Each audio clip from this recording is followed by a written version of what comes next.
What is this? You all look around. It's a kitchen. It is indeed a kitchen. This, Garthiel, is the depravity of the Xenos.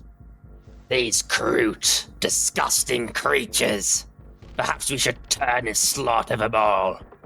Under normal circumstances, Garthiel, it would be all I would wish. Not these circumstances. We must find the shield generators, or whatever systems we can at this point, and shut down this warsphere. Can we use the unreliable map to sort of see where this scanner's gone wrong from this kitchen and stuff? So, now examining the schematics with placing this here, the schematics kind of flicker, don't really accept it, it doesn't make sense that it's here. It seems like these schematics are pretty decent, but they're really 50-50 on their accuracy. August, can you see the condition of the human in cages? Yeah, I think August is already, he's torn his helmet off and he's tearing open the bars on human cages and kneeling down to check on them. All of the humans in the cages are peak physical adults. All of them are wearing tattoos that signify them out as Astra Militarum, or Imperial Guard personnel. They are from a variety of different worlds. However, you would immediately recognize many of their gene signatures as being from the Timbra subsector. That is the fresh colonies of the Tau. Dear mortals. August, looking at these humans, they looking at you in half disbelief, and one of them goes, "The Emperor's angels! This cannot be!" But it is. He has sent us to you. They drop to their knees, presenting the sign of the Aquila up to you. You have no idea what they've been doing to us here, my lord. They make us fight. I have an inkling. Now, my good man and woman, let's get you something to fight with, something to fight back, and we'll get moving. You don't understand. There's only 2 ways out of here. He gestures the large doors at the other side. There's the fighting pits out there, or the corridor back there. And you hear the faint echoing cry of the Greater Narlock as it seems to be sniffing around where you were. We will find a third option. Do not give in to despair. They've killed so many of us. Yet They you can't are alive, refine- guardsman. You live. You have human blood beating in your veins. They made us kill the weak, sir. I slit my own wasp's throat to survive. Yet you live. Yet you live. And you will defy them. We will all defy them. Listen well, all of you. Those who draw breath. Feel the weight of your sins on you, yet the glory that can still come. You live. You have a beating heart in your chest. You were allowed to survive by the aliens because you are the strongest. This was their greatest mistake. We will punish them for every drop of human blood spilt. We will avenge the worlds they have taken and the lives that have been lost to this abominable alien threat. I stand with you now, his angel, to guide you to redemption, to glory. Meanwhile, up above, overviewing the cages, Garthiel, Barbas, and the rest of the kill team who did not storm off to go look at to check upon the mortals. Over our Vox, I will speak on an open line. Squad lead. What is it, Garth? We should slay these mortals. An act of mercy. But Barbas kind of considers it for a moment. Negative, Garthiel. Let augurs have their fun. Squad lead. If we do not slay them here, then the Kroot will. And we will gain this strength we will have to fight. Garthiel, I believe we have more pressing matters. Like the ship that will rend this warsphere to the Emperor, should we succeed at our mission. I believe Kroot, with the fighting experience of the Astra Militarum, will be the least of our worries. Meanwhile, August has just finished their rousing speech. Many of the guardsmen getting to their feet, feeling invigorated and emboldened by the Astari's speech, and one of them goes, "So what's the plan? What's the extraction plan? We're ready to get out of here, sir." We can't leave yet. We have to make them pay for what they've done. Out beyond those walls, 1,000 men fight to kill these abominations. That is why we are here, to see that their end is brought about. We will crush their shields, and then we shall extract, knowing that the mighty Blade of Woe shall blast this fetid, beast-laden contraption to shreds, and send its ashes falling to the world below. How are we gonna get off then? The Kroot have their vessels. It is simple Xenos techno-sorcery. Nothing beyond the Deathwatch. A veteran, scarred and bald. What are you talking about? The Kroot don't have landing vessels. It's this ship they slam into the planet. The guardsmen go silent and turn to stare at you. Yeah, August just shakes his head. They ally with the Tau. We have our path. I will find it for you. Yeah, he's one of the Emperor's angels. He can get us out of here. We can't die with Astartes around. Know this. Today, we shall kill millions of their kind. For all this cruelty they have inflicted, we shall repay it 10-fold, 1,000-fold. Are you with me, guardsmen?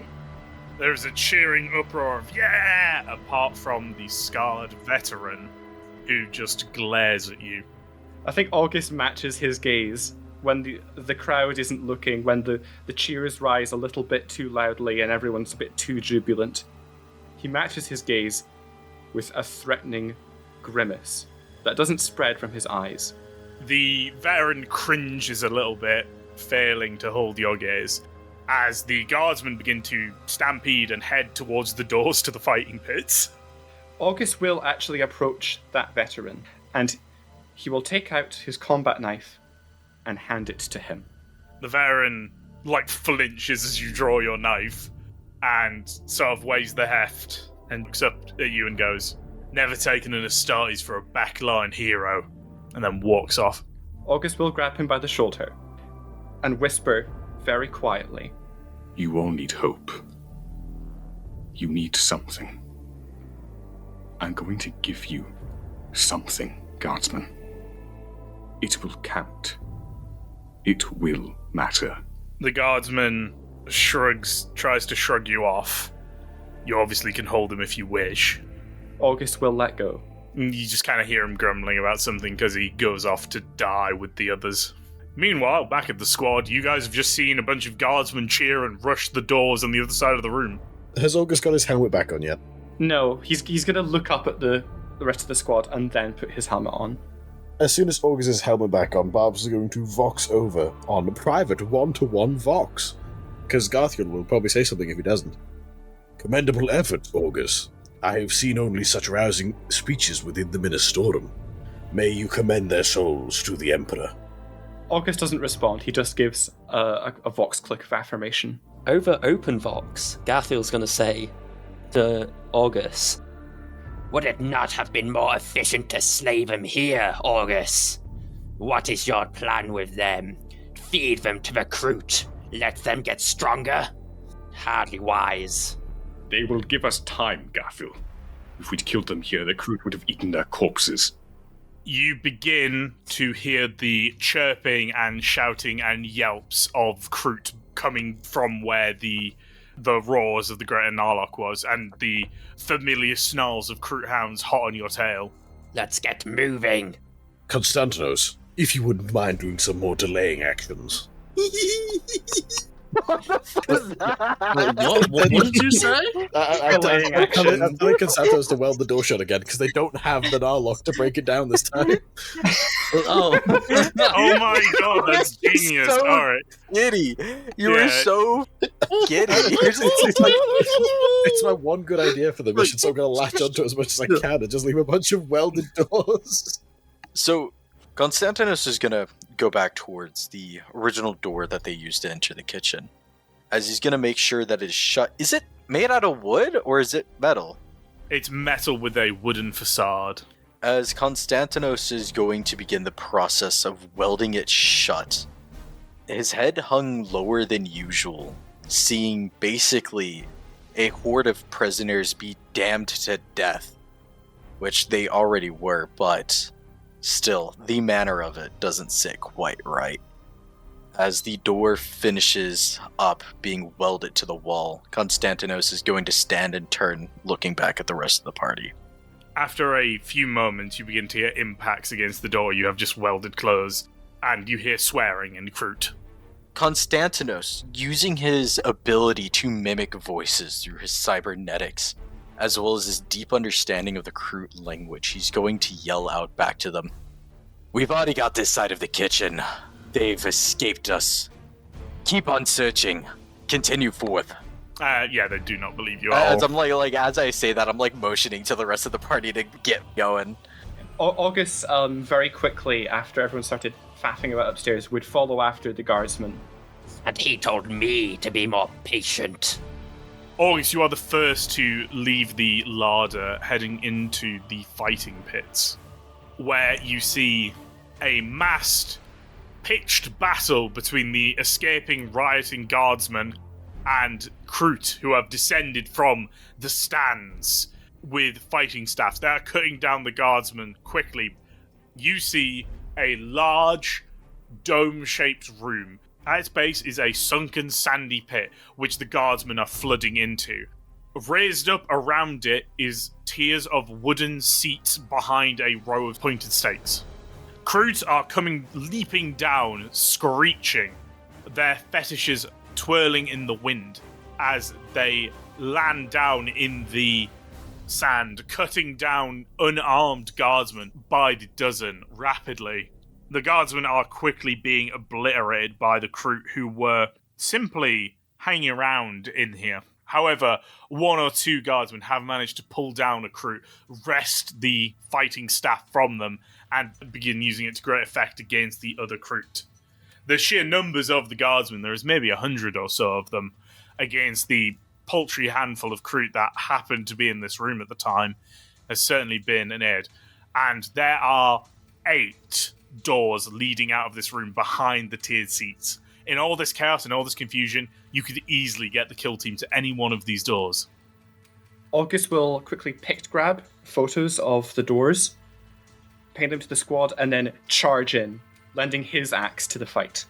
After August cuts down a single Kroot, the rest of the kill team arrives into the room, apart from Konstantinos, who had delayed to weld the door.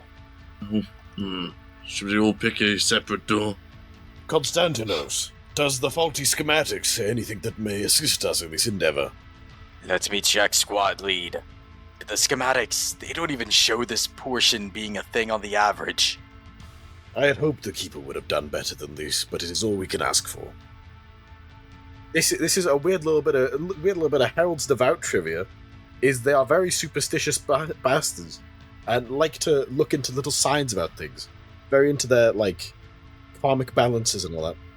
What would be the thing you would want to see with the for that divine sign? Oh, I've got a good answer for this one. It's going to be watching a lone Kroot and a lone guardsman kind of get singled out from the crowd, and despite heavy injury, the guardsman somehow prevailing over the Kroot next to, we'll say, the 5th door. Barbas, you scan the room for a sign, a divine message from the Emperor, and you spy a lone guardsman, bald and scarred, wielding an Astartes combat knife, climbing through the stands, a Kroot leaping after him. The guardsman jumps to the left and the right, narrowly dodging the staff as it comes down. One strikes his upper calf and he howls in pain, falling off the stands, rolling nearly out of sight, but you can just make him out as he begins desperately crawling towards the 5th door. And the Kroot is slowly approaching on him, raising the staff up in a two-handed strike, ready to bring it down, as the guardsman turns and in a pure act of desperation flings the combat knife at the Kroot, catching it in the throat so it falls over dead on top of him. Admirable. Squad, move in on the 5th door. We advance now. I squad lead. Yes, squad Yes. lead. I will leave this to August if he wants to do this, but as we run by, I will pull the Kroot's corpse off of the guy to make it easier on him as we continue to move. The rest of the squad bolts out of the 5th door as August, you hang back for a moment, Constantinos having thrown this Kroot off the top of the wounded veteran guardsman, who, after a quick cursory Medicare glance, is going to bleed out without medical attention. After slaughtering several of the Kroot, August breaks away to rejoin with the squad, but passes next to the veteran guardsman he'd seen before. He retrieves his knife quickly, slotting it back into the scabbard from the bloodied Kroot, and then passes its weapon to the guardsman. He kneels down, quickly administering a few injections, patching up a couple wounds, keeping this guardsman from keeling over. Die well. The guardsman sort of grits his teeth in a half grimace, half grin. I wanted to live to 60. And spits a goblet of blood at you. May he be with you, guardsman. Lead them. And August runs after the squad. You are currently standing in, again, another one of the brown square metal panel corridors that line the Kroot ship. Your schematics are unreliable at best. What would you like to do? Brother Barbas, are you sure this is the right location to be heading towards? I am sure of it, Brother Constantinos. I received a sign from our Golden Lord. I do hope it's something as concrete as a tri-D vector, brother. Otherwise we may be running in circles for some time. It is not hope you need, Brother August. It is faith. Brothers, perhaps maybe a Kroot could relay some information to us under the right circumstances. You understand their squawking? Almost as fluently as they do. Dangerous, but we can give it a try. If you wish to debase yourself as such, Constantinos, I will let you pursue it to this end. But I am faithful in this path. Fine, but if we come across any Kroot on your path, I'll be getting more concrete evidence for August's sake. So, there is, to the right, there is just like this little crack in the wall or something that is causing a little shimmer of light that looks faintly yellow or golden, one might say, coming down, almost seeming to point in a direction down the right-hand corridor. Meanwhile, the left corridor seems especially shadowy and gloomy to you. We will take the right corridor. You turn right, heading down the corridor. The walls begin to get a lot more intricate with their patterning here. It almost seems like they're trying to mimic rock strata or something in the patterns. Lots of geometric shapes, mainly triangles and chevrons and chalices, but very much reminds you of like a geological survey map or similar, or perhaps a strata diagram. As you continue on, you would start to hear some chittering, easily recognizable as Kroot. But one of the other things you're starting to hear is a large humming of a power source. You come to a three-way corridor, a sort of crossroads. Behind you is the way you've come from. To your left is the sound of chittering and faint whisper of Kroot voices. To the right is dark and shadowy. There's not really anything really of note. The corridors aren't amazingly well lit. They're very much kind of low light conditions, but not enough to impact anything. But they don't really seem to go in for LED lighting or halogen bulbs. Straight ahead of you is that sort of humming sound, and the corridor straight ahead kind of ramps upwards, leading further up. What does Big Daddy think? Your prayer beads and such are slouched towards the upwards ramp. Forward, squad. Maintain combat spacing.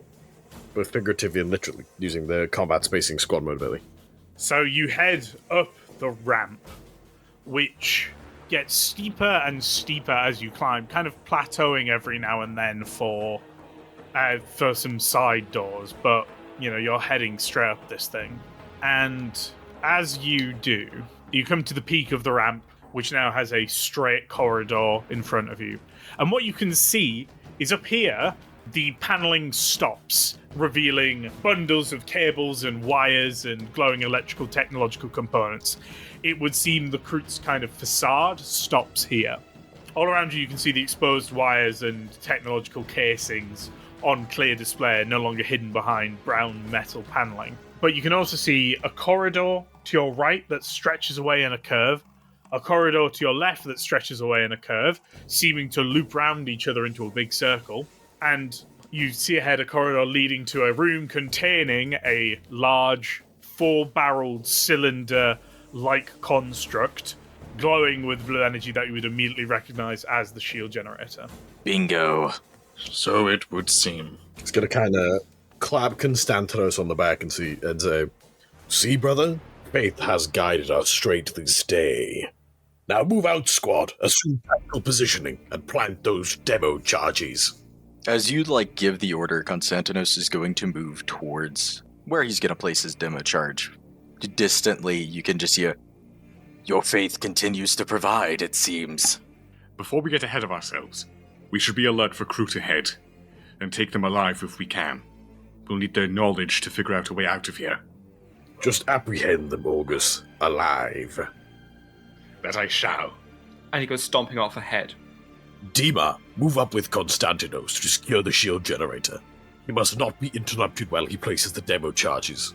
Garthiel, move with Augurs and assist in the apprehension of these Xenos.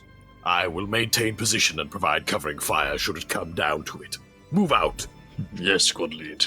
Yes, squad lead! Chimes in Garthiel.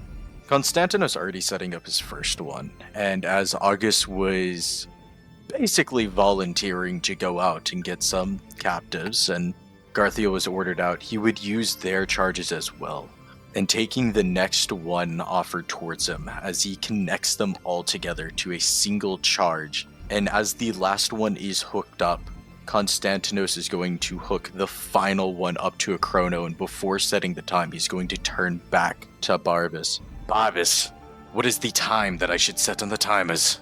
That is not my purview, Constantinos. I believe you have more experience with demolitions than I. However, I think it prudent to assume that it must be detonated sooner rather than later, for if the Kroot find it, they may disarm it. Alright, squad lead. 20 minutes on the timer it is then, unless any objections from you, Dima. Why me? Just asking everybody in the room. I have none. That being said, Constantinos, we have another dilemma which we should approach as a squad. Our map is unreliable, so it would be safe to assume that the airlocks that can be found may not be where they are suggested to be. I propose instead that we simply blow our way out of the Kroot Warsphere, as we simply need to be external to be picked up. Valid point, squad lead. In any case of emergency, I have, as both servo arms kind of start just click twice, other means of making an airlock. Very well then. Constantinos, be ready to rig the explosives on a timer, but do not do so yet. And over Squad Vox, we're gonna reach out to our beloved Assault Marine. Garthiel, your breaching auger will be required. We are making a hole of our own. Meanwhile, August and Garthiel have made their way back down the ramp, down to the corridor where you heard Kroot chittering before, and have begun walking along it. Are you being stealthy, or are you kind of just rushing? August would rush. He would not have a moment's thought for stealth. Then Garthiel is definitely not going to stealth. So you are tearing down the corridor at speed. Barbas' command crackling over the Vox, receiving a quick acknowledgement from Garthiel as you close in and find about 5 Kroot just kind of seeming to stand around in the corridor, seemingly talking. Upon seeing you, they immediately pick up their weapons and begin to fall back, firing off a couple of random shots as they do so, missing completely in the process. Garthiel, I think, will go, "You only need one, right, August?" Rev's chainsword. Keep their heads intact. Their brains might be useful.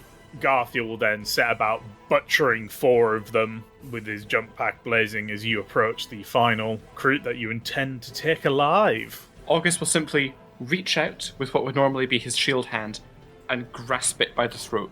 So you lunge for the Kroot with your hand missing completely. The Kroot stepping aside and having a whack at you with their fighting staff, landing a solid blow.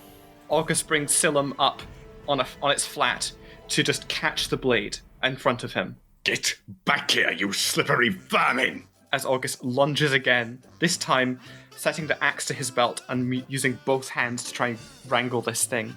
You finally get your hands around the Kroot, but the Kroot twists, using their fighting staff to kind of pin your arms and pinning you in the process. Pulling out this hunting knife, the Kroot lunges forward, but they're putting one hand down, pinning your arms, one hand stepping forward, and they're completely off balance. And you notice just the perfect opportunity, and with a slight shift in your weight, you send the Kroot flying, sprawling onto the ground. August will stamp on its leg.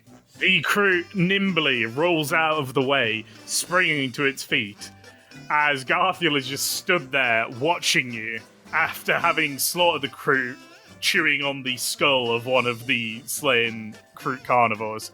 Do you need some assistance, brother? Not yet. This thing, it seems almost covered in grease. I can't get a grip on it. August will actually activate the power field on his axe and gesture to it in an act of threatening. He wants to intimidate this creature into just stopping this because he has an electrically arcing weapon in his hand. The Kroot looks you up and down, quickly cocks its rifle, points it at your face, point blank, pulls the trigger, at which point the rifle clicks and misfires. Jamming. As the comedy of errors continues between the two of you, the Kroot seems completely unfazed by your intimidating display. This is a mid-off. This is incredible. This is incredible. This is an actual dance battle. This time, August is so angry. He's tearing his helmet off, throwing it to the side, and just running at him, hand outstretched. You successfully grapple the Kroot. So August is now grabbing the Kroot with its head stuck under his arm in a headlock. And he reaches over, grabs its polearm, and just chucks it away, the staff clattering to the floor. Cut it out! I will take your head if it becomes too much of a problem, alien. The Kroot does not speak Low Gothic, I'm going to be honest with you. August does not care. I know, but just pointing out. His helmet's off at this minute. He's like spitting and like frothing at the mouth. He's so angry at this thing. Garfield is just sat there chewing a Kroot skull watching. But by this point, another Vox message would have come over of, August, report in. What is your status? August does not receive the Vox messages. August is not wearing their helmet. Garfield would have. Garfield would have. Squad lead. August is play fighting with the Kroot and is too busy to respond. A shameful display. Tell them to cut it out and return at once. Garfield will relay the message in a slightly snarky manner to August. Well, you can come over here and give me a hand, Garfield. This will require two of us, I think, to get any distance. Garfield will come over, giving you a hand, now making it effectively impossible for the Kroot to escape, as you are both basically under your arms, carrying this Kroot back the way you came. Learn anything from that pile of meat, Garfield? Nothing of value. Oh, well. August is very bitter. Do you recover your helmet? Yes. So, meanwhile, back at the explosives, a few minutes later, as you are standing around securing the demolition charges you have set up, August and Garfield come up the ramp, carrying a struggling, squirming Kroot, who is still gripping a knife, actually, to be fair. Constantinos, I do hope you can get something out of this beast. It has irked me a great deal, and I shall be very glad to take its head. Brother August, it is not me who does the interrogation in the squad. Although I would be gladly tempted to do so. I believe someone else should take on that honor. You're the only one who understands it. Will you at least translate? So be it. I'll intimidate it into submission. Is it, like, saying anything towards us, or is it, like, deadpan quiet? It's swearing and struggling against the two Marines who currently have it grappled. As in a weirdly quiet tone, Konstantinos is going to lean down towards for it, and its natural tongue just go, "It's okay, calm down." The Kroot immediately kind of stiffens and looks at you curiously as you speak to it in its native language. "You are a great soldier. From what it seems, it took 2 of my brothers to bring you in, so I'll just do you the honor of this. Tell me what information you know on where the airlocks are, and anything you may have on Puretide or where to find it, and I'll ensure that your death is honorable. I promise you that." The Kroot stops for a moment before going, "Grek is indeed strong. Grek would have greatly enjoyed to feast on your flesh, as you are clearly stronger. Thank you. For access to the airlocks, simply take one of the devices off my belt. The silver ones with the red stubs." You would know this guy just 100% told you to activate one of the grenades on his belt. From this, is it like a grenade where I can pull the pin out, but I can still hold a thing? You press the button and throw it, and then a few seconds later it explodes. Such a shame that you tried to kill me in such a dishonorable way. What a pity. The Kroot shrugs. Death is death. Honor is a concept for the naive. Says the one in this predicament. If it had worked, I would not be in this predicament, and you would be dead. Konstantinos is gonna move his servo arms closer and closer to its face. "I guess that means there is no more use for you then. I hope whatever afterlife you believe in finds you well."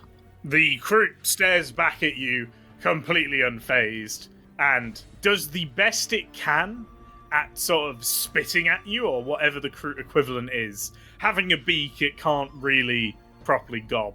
Konstantinos is going to bring both of his servo arms down as both sides of his head are pressed against, as it just slowly adds more and more pressure, cracking slowly but surely through as it's just... Was that worth all the shame I went through, brother? Garfield just goes, "No." Didn't ask you, brother. Although I do now know where more decent supply of demolitions are, as I'm gonna take off his belt. Grenades. All that work for a handful of grenades. Perhaps may help in busting us out of this joint. I'm sure grenades are how we will blow a hole in the wall of this place, Konstantinos, and not the precise instrument of which our submarine is in possession. Correct me if I'm wrong, but we still have one more demo charge. When the time comes, Konstantinos, we will see. Of course, squad lead. Now then, I'm sure you got information regarding the closest void-facing wall out of him? No, he told me to kill myself. A most disappointing performance. August puts his helmet into his hand. You do generally ask more than one question during an interrogation, brother. He was not going to give me anything more. It was just a waste of time, and last I checked, this operation was time-sensitive. Plus, he did not even think to give me any information on Puretide when asked, so I assumed it would have been like breaking a brick wall with a spoon. Brother, nobody knows a thing of Puretide. I'm convinced it's a myth. Just the comment of "it" is just gonna be a chuckle. Either way, August, we must pursue it until it is a myth no longer, whether that be via stained blood or disproven facts. I concur. Now am I setting up this timer or not? Once Barbas has made it clear that they're going for the wall, and that ultimately they have no information, August, sort of relaxing his grip on this Kroot corpse under his arm, is going to take it and just slam it full force into the wall, mincing probably most of its body, and then just walk off like nothing happened. You can have one kill marker for that. Yeah. He was very clearly the ultimate Kroot warrior. He's worth a kill marker. I'm doing some thinking. Chronologically, roughly how long have we been on the Warsphere?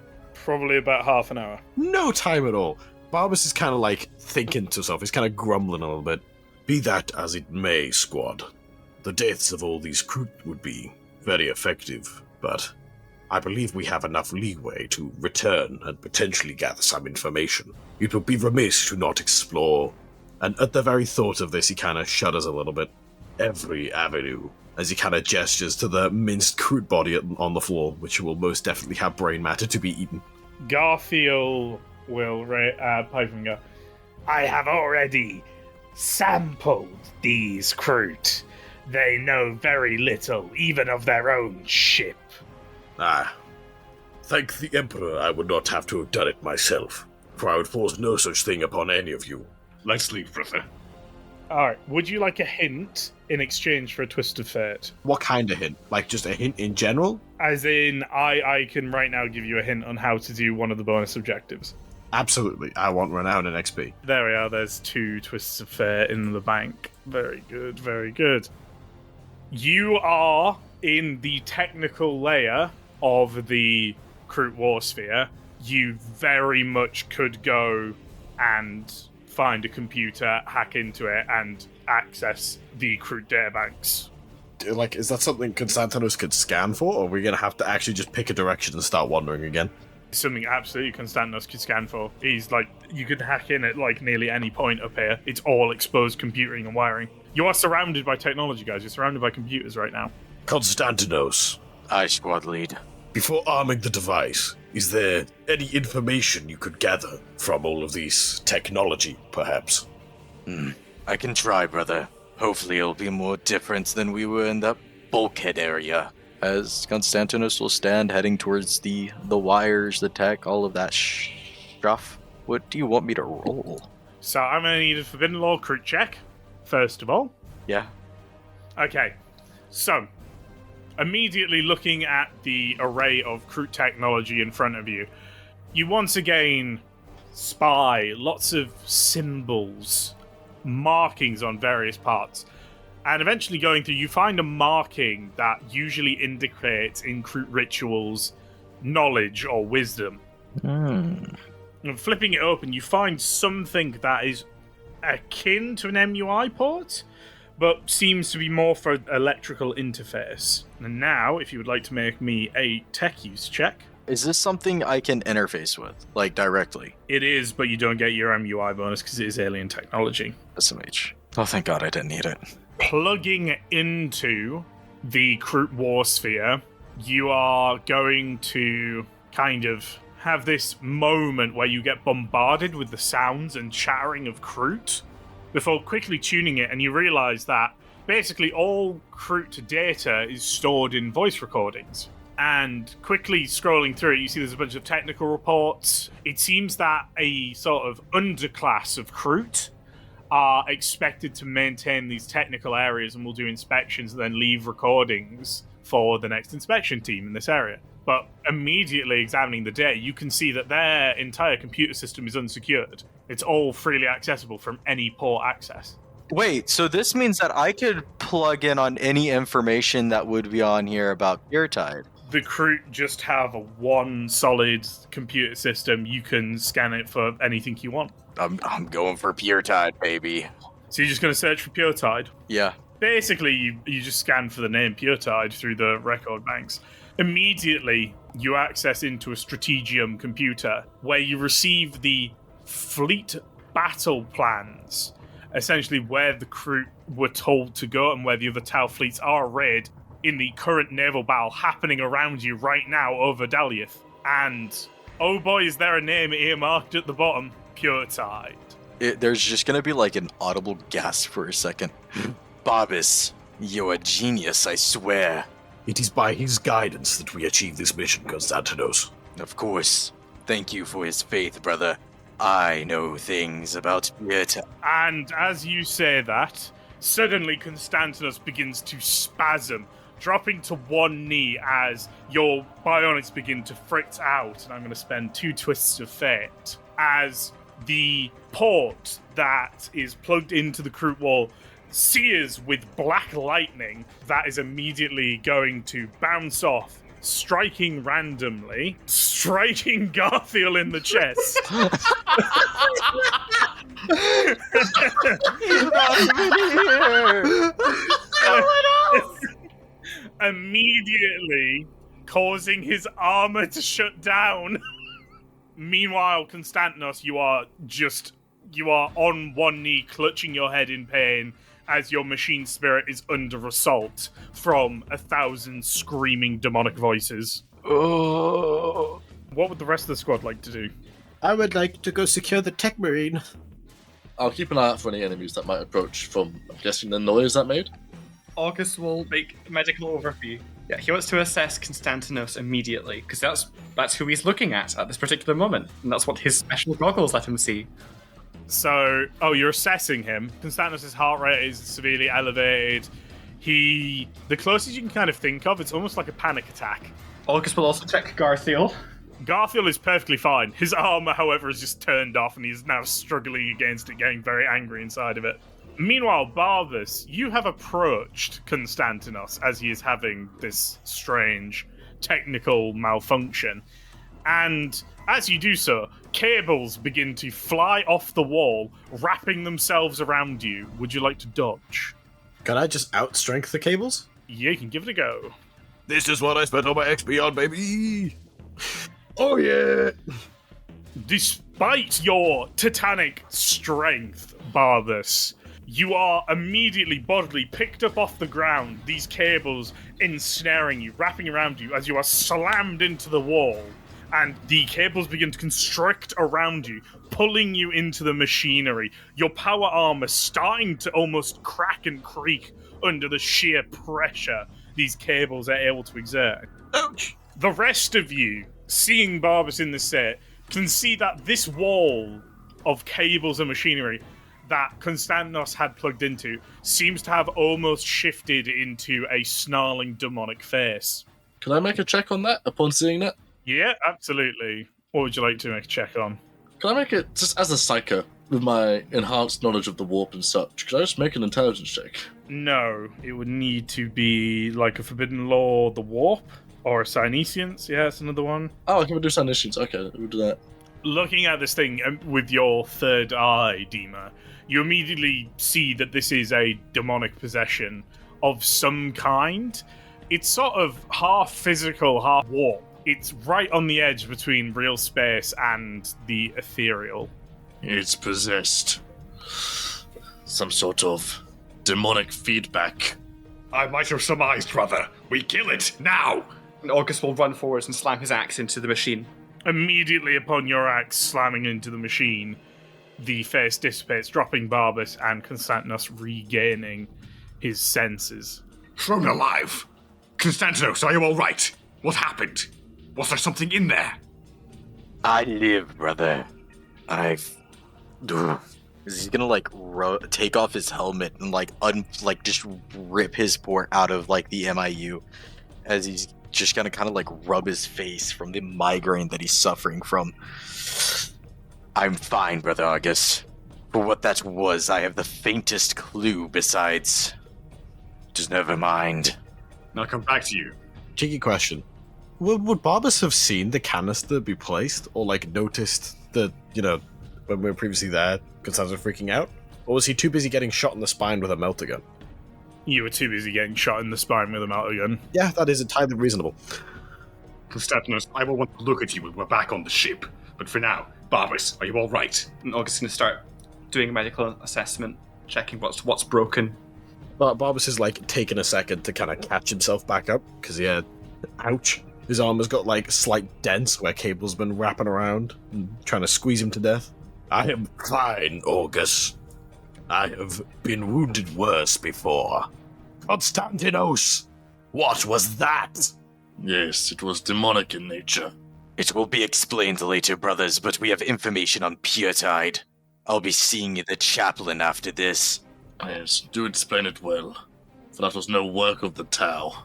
I would expect more than seeing the chaplains, Konstantinos. Is this something that will affect the rest of the mission? Or is this some temporary malignancy?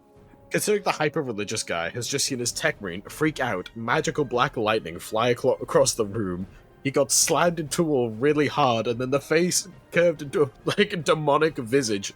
This is not something he's going to let go this easy. August will immediately, regardless of Barbus's protestations, start sticking him with needles and applying salve to any areas that are leaking blood. It should be fine, Barbas. Nothing but a temporary bump. Temporary bump. The wall was affected by the immaterium. I was lifted and slammed into the wall with great force, Konstantinos. This is no temporary bump. Are you affected? Then why did you ask me if it was? Well, Don't yell at me! I asked you what was going on, and you gave me, it's nothing. It's nothing. It's nothing.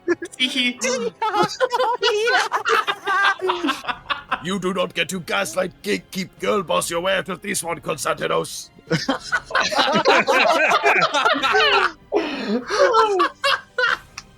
Barbas, this is something to be discussed later. I promise everything will be debriefed once we are back in the ship. You have my word. The word of one warp touched is of debatable validity, Konstantinos. I need to know now. Considering Barbas has led the squad to the shield jetter on a sign from the God Emperor, this is, as far as signs from the God Emperor go, this is a pretty bad one. This was something I was told to keep on the down low by the Forge Master himself. I am not at liberty to share. Now let us continue the mission. At the mention of the Forge Master, Barbas kind of detenses a little bit, but he's got his eyes trained on Konstantinos. He's holding his heavy bolter with a little too much certainty. Not to shoot, though, because that would be heresy until proven. If you are warp-touched, Konstantinos, I expect more than just a visit to the chaplains. But the watch captain told me to compromise more. As such, we will exfil first before we deal with this. Aye, squad lead. I will let you know as much as I humanly can. That you will. And from this point on, the marching order's changed. Konstantinos is up front, with Barbas positioned directly behind. Let me diagram. Because this would just been as Barbas is handing out the orders. It is now Barbas in the middle, Dima to the left, Konstantinos up front, and Garthiel adjacent to the squad. No arguments here.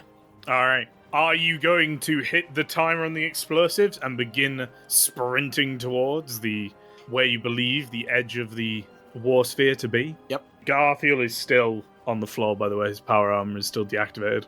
August will give him a hand. His power armor is still deactivated, guys. He's stuck there. I'll do a tech use check on him to fix him. Alright, yeah, go for it. Do you want the twist of fate? Do you really want the twist of fate right now? No. I don't have any fate points, so... So, I think you're gonna have to carry Garthiel, guys! Konstantinos walks over and kneels towards his fallen friend as he goes and tries to check out his power armor, first making sure that he's alive and well on the inside, but trying to commune with the machine spirit is leading to no possibilities of getting it back to functioning state right now. Squad lead, it seems Garthiel is currently unable to get his power armor working due to faults of my own, I assume. Are his life support systems functional? No. It is still vacuum sealed, is it not? Yes, but he has now got limited oxygen. How much time do we have before Garthiel runs out of oxygen? Considering our third lung and the oxygen supply in the armor, should be long enough. August takes a once over, a twice over. His organs will hold. We can get him back to the ship. I do not have any medical concerns about his well-being. Very well then. We move with utmost urgency, squad. Of course. Dima, August, if you could secure Garthiel, Konstantinos will be needed to operate on the walls. It will be done. As Dima grabs Garfield's wrists. August will grab his waist. Okay, and you begin, and with Konstantinos setting the timer on the explosives, you begin hurrying towards where you believe the edge of the Warsphere's hull is. As you begin rushing through the technical corridors, suddenly, as you turn a corner, a large pack of Kroot, hounds, and their accompanying carnivores are coming at you down the other end of a corridor. So are we just going to drop Garthiel on the spot? Are you? I mean... How far away are they right now? You have literally, turned a corner. into this hunting pack. So the Kroot are maybe 20, 30 meters away at most. Oh, beautiful. Dima, realizing the urgency of the situation, giving all of the factors, is going to immediately force a smite. Are you going to drop Garthiel? I'll hold him with one hand and cast with the other. Alright. You'll just hear a very crisp, "Be God!" as he's just going to throw it with this massive green bolt with one hand. The Kroot hounds who just ate the absolute wall of fire, of green fire that Dima just emitted, immediately break and scatter, the dogs yelping as they run away to their Kroot masters and back down the corridor. Meanwhile, the carnivore horde still is coming at you. Barbas. Hearing what Demas just said, Barbas agrees. Indeed, Dima, move we must. Gain distance. Immediately after Dima's wash of fire had engulfed the first part of the corridor, Barbas opens up with a heavy bolter, engulfing the latter part of the corridor in alchemical fire bolter rounds, as the dragonfire rounds rip through the Kroot, shattering the carnivore squad, sending them fleeing down the corridor, ending the fight swiftly. Very efficient, brothers. Let's keep moving. Affirmative. After dealing with that sudden Kroot hunting pack, who clearly have been tracking you with their hounds, you head through, following the schematics, partly following basic intuition. You finally reach where you can clearly see the roof now sloping, the edge of the dome. The paralyzed Garthiel still in your arms, still locked inside of his non-powered armor.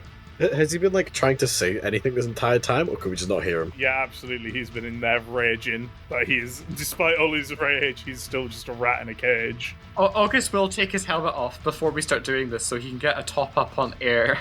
Are you doing well in there, brother? Garthiel meets you with a torrent of curses and rage as he is basically frothing at the mouth, as he is desperately, internally punching his armor and screaming at Konstantinos to get it working. I'm trying. Brother, you have limited oxygen. Don't waste it. And he puts the helmet back on. As the helmet goes on, Garthiel's sound goes completely mute again as the hermetic seals engage. Konstantinos, establish that this is in fact a point we can extract from. I use the siege aspects. Is this thin enough for us to break out of? It is indeed thin enough for you to break out of, and space is indeed on the other side. Unless if anybody has any objections, Konstantinos is going to start putting up the last domo block on the side of the hole. Everyone, move to a safe distance and secure Garthiel. Maglock as soon as Konstantinos gives the go-ahead. So, Konstantinos, you place the explosives and wire them up to the remote detonator on the wall, and you immediately then head to the squad all maglocking themselves together, maglocking themselves to the floor, and maglocking themselves onto Garthiel, all of you forming a tightly knit group. As Konstantinos, you press the detonator, and nothing happens. Upon closer examination, you realize you forgot to put in one of the wires for the demolition block. I'm gonna deactivate it, so right as I put the wire in, it doesn't explode. This time, you connect in the wire you forgot, pairing the remote detonator and returning to the squad, maglocking yourselves together again. As Konstantinos, you press the detonator. And all around you, a hurricane erupts as the panel that you had placed this demolition block on explodes outwards, breaching through the hull of the ship and the entire area around you, decompressing rapidly. A ways away from you, you think you can just about hear the slamming of bulkhead doors, but it is really impossible to tell over all this concatenous noise. Bits of metal are flying all around you, wires getting ripped out of the wall and flying out into space, slapping against your armor as they whip past. And as quickly as the hurricane came, it subsides, and you are all now greeted by the eerie silence of vacuum. Squad lead, permission to jump. Konstantinos, you have permission to jump. We move, squad. Let us void walk. With that, you disengage your mag boots from the floor of the Kroot Warsphere, and shuffling semi-awkwardly together, you take ponderous steps towards the now splayed open rent in the hull, leaping through, disappearing into the vacuum of space. All around you can see Tau ships, silent fires and explosions lighting up the black void of space.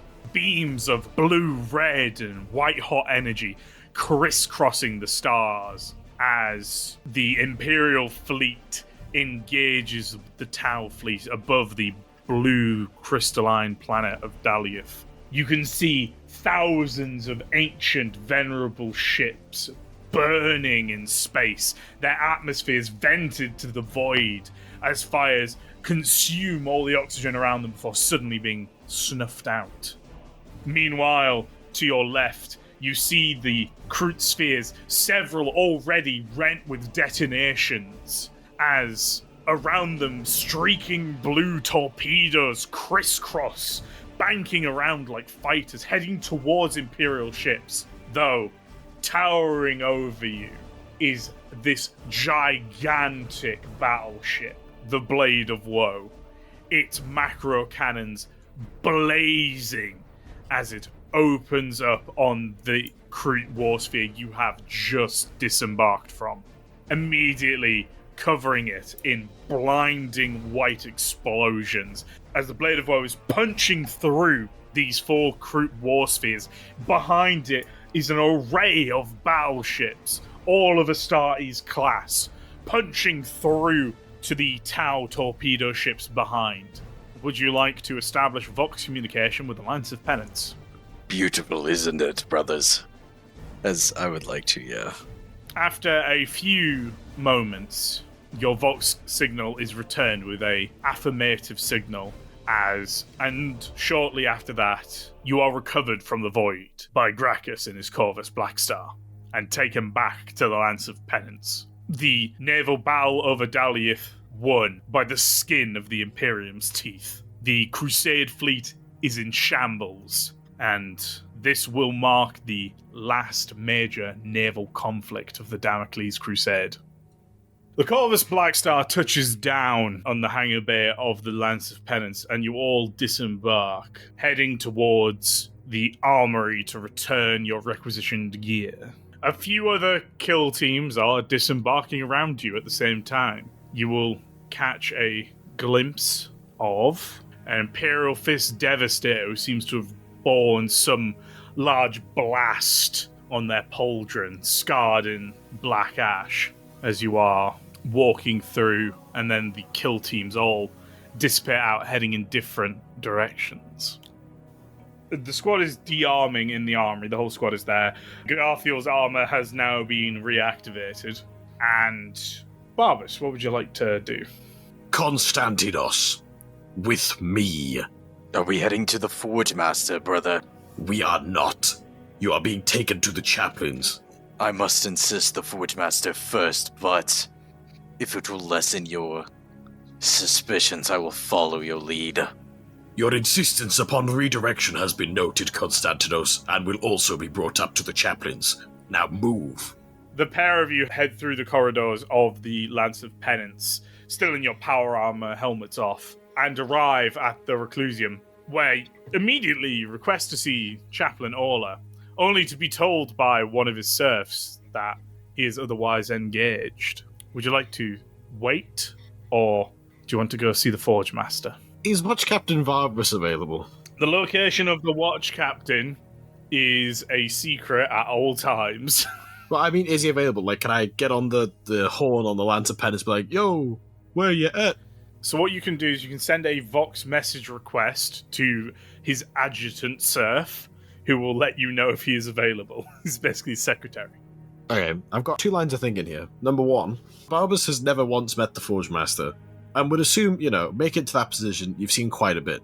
For him to deem something like this a secret does not sit well with him. But also, taking it straight to the Watch Captain seems a bit like something he'd get shouted at for by the Watch Captain for wasting his time. So, Barbus grumbles about it a bit, and simply instructs, Constantinos, now would be the time to make your peace. As he motions to the various prayer stations. It comes out quite right. You're just telling him to pray. What? Oh, okay. I thought you'd make your peace, motherfucking bang. That's what it sounded like. Yeah. As Barbas is going to post up by the door so Konstantinos cannot leave.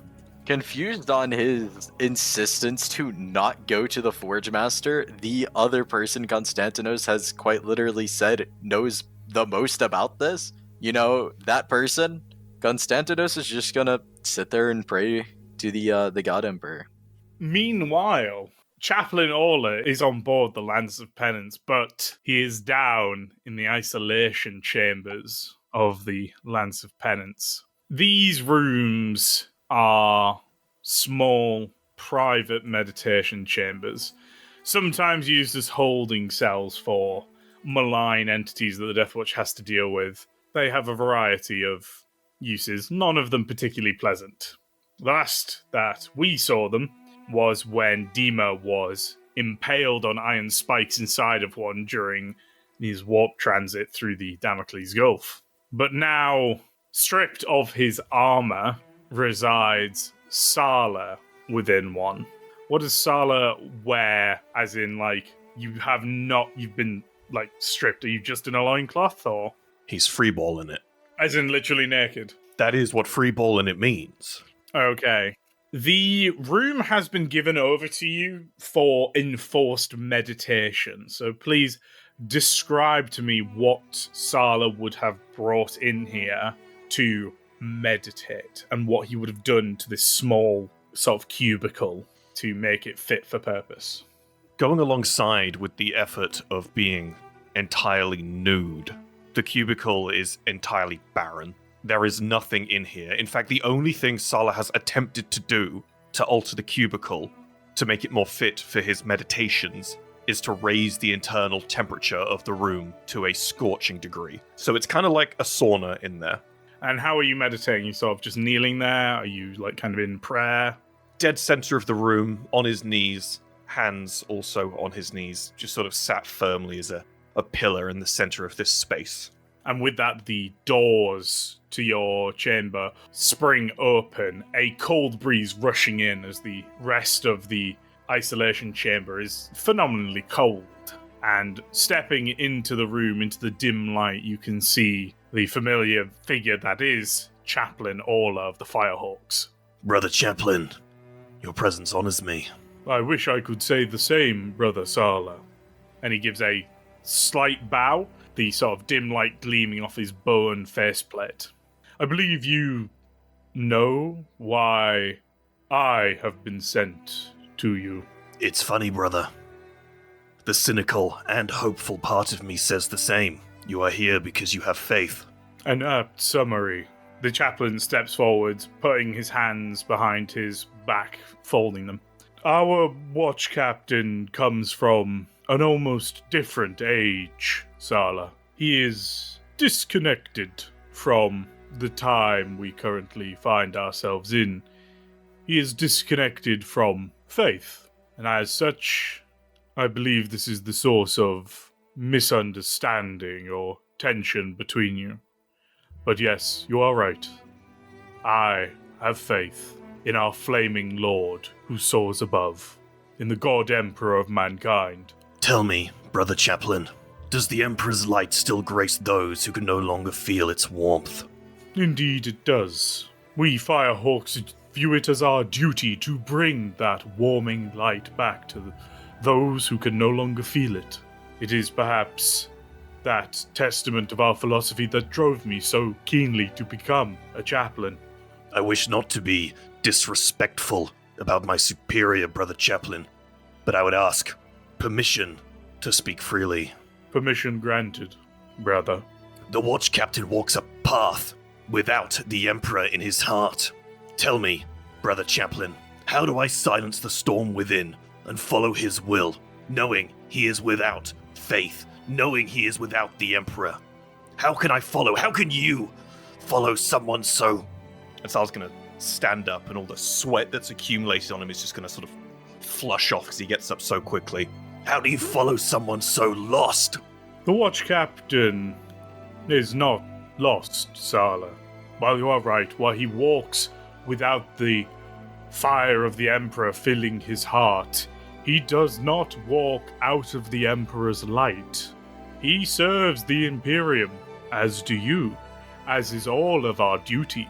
The Watch Captain walks the edge of a blade. That is his duty. On one side, damnation. On the other, failure. Across this razor-sharp edge must the Watch Captain walk. He does things that I would never, ever agree to or allow. My faith would not stand for it. As he gestures to you, I think yours would not either. Salah's going to sort of respond to that, just with a visual look of calm. The anger on his face recedes into this almost curiosity at that statement. You see, the burden of the Deathwatch is to be forced to make decisions, compromises that we, in our home chapters, would never have to.